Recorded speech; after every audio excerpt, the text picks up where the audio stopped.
غني خپل مرستیال ته د فساد سره د مبارزې لپاره د تګلارو جوړولو امر ورکړی.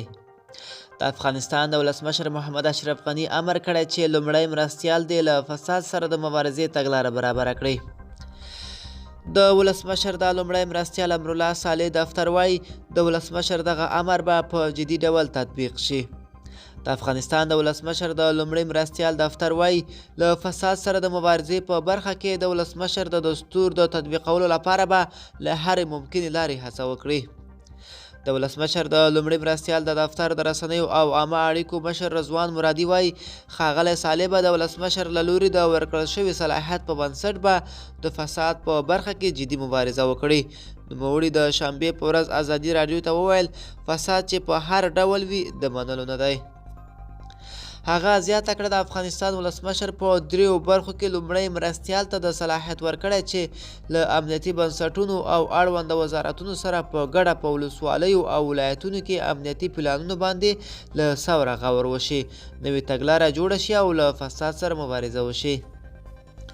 ولسمشر محمد اشرف غني تازه لارښوونه کړې چې لومړی مرستیال امرالله صالح په لوی ښارونو کې د جنایتونو د مهارولو په مالي نظام کې په ځانګړې توګه په ګمرکونو کې د فساد پر وړاندې مبارزه او په کلیوالي ولسوالیو او ولایتونو کې د سیمه ییزې حکومتولۍ څارنه وکړي.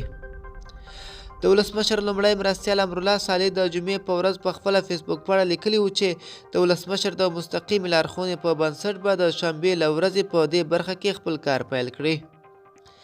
ښاغلی صالح ویلي چې له یو شمېر وزارتونو او نورو حکومتونو بنسټونو سره په ګډه د دغې لارښوونې د تطبیق په برخه کې کار وکړي، ځکه په خبره یې خلک رواني خوندیتوب ته اړمن دي. نوموړي ټینګار کړی چې اوسنی حالت باید بدل او په دې اړه به د پرمختګونو په هکله ټول به خبره شي.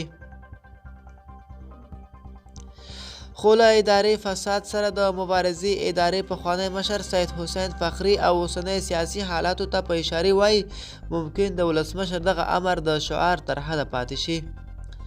فخري وویل سږ کال چې سیاسي معاملې د کابینې موضوع او د نوي دولت کارونه او له طالبانو سره د مذاکراتو مسله ده، ستونزمنه ده چې دولت وکړی شي له فساد سره مبارزه په برخه کې په جدیت او قاطعیت کار وکړي.